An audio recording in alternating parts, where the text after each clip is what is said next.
Hello guys, welcome back again. This is Suresh from Mr. Automation channel. Today let's discuss about Python booleans. So this is a simple concept. So do watch this entire session so that you will understand this concept. So the representation of this boolean will be of two values, which is a true and false. False. This is a two values that which a boolean will be represented. Either one of the value you will get as a result. So for example, if I need to represent or I wanted to try whether its value is true or false with a simple function called print, I wanted to verify 10 which is less than 10. So do you think that 10 is less than 10? What will be you will get a value? Because 10 is almost equal to 10, but why it is will be less? So let's see. I will quickly run this program and you will see false because 10 is not less than 10. But if I need to verify whether 10 is less than or equal to 10, that will provide me a right value, right? True. So in the both executions we have seen it has given a true first and then false first and then true. So either of the value of true or false will be shown as a result of any value that we are checking for the booleans. So there are different types of representation in the booleans. So which will be compared to values and expression will be evaluated and Python will return the answer called true and false. We can do this in a different way as well. So this is one way of checking the whether value is boolean or not.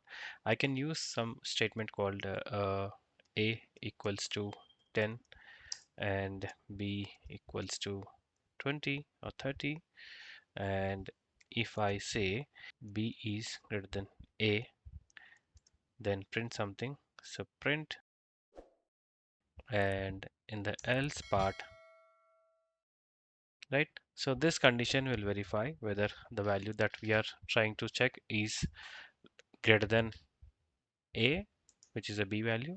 If I run again, I can see a b is greater than a because the condition is meeting here. Because b is greater than a, that is the reason we are seeing the value which is under that. So once the condition is passed, so here the boolean condition is checked and we got true, then true, the statement will be executed, which is a print statement. So to evaluate values and variables, we have a boolean function. So this function allows you to evaluate any value and give you a true or false in written. So for that, I will simply comment this out. Okay.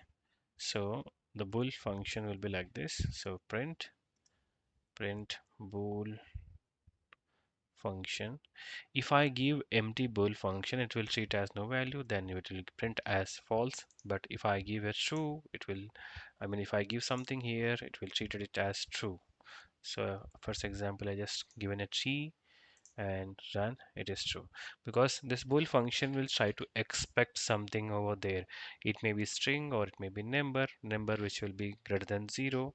So all this will be treated as true. So if I give the same value in terms of 0, so 0 is also value, but this 0 is treated as false in the boolean condition. And if I give some number, so this number is treated as true.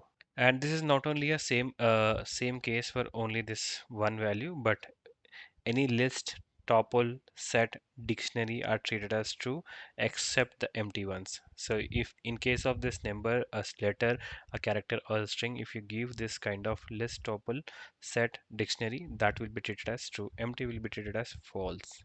There are certain conditions that you can verify with this bool function is if I give a none, it will treat as false. So let's try out that.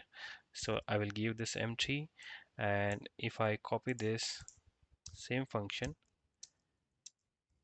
so now if I mention this as false, so this will be treated as false, and an empty will be treated as false, and if I give a none, so this is also treated as false. So n is capital, so none, and if I give a 0, it will be a false, and without any string, if I declare a string representation, it will be treated as false. And there are some more like square braces, curly braces. So all this will be treated as false conditions. So you could see there are false. So this is the another way of trying to get a false value out of Boolean function. And there could be a possibility that we could create a function that will be written a value as true or false, which will be set by us. So for that, I will again comment this out and defining a function called my function.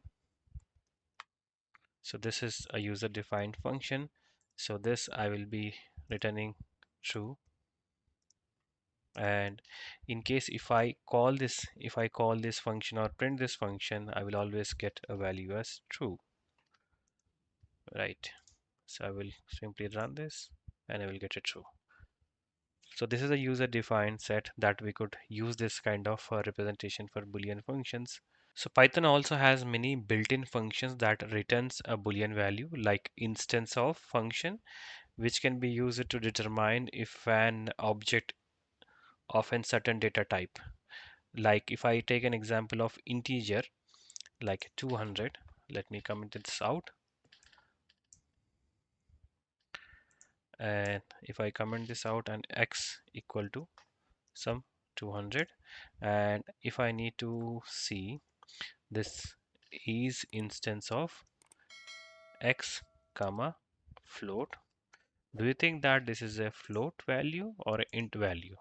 Just try to check whether this gives a true or false. So there's a false because it's a number. Number represents in the integer type, right? True. So this is a small demo of booleans in the Python. Hope you like this session. In case if you have any questions, queries, you can comment in my comment section and I'll help you out. Thank you for watching.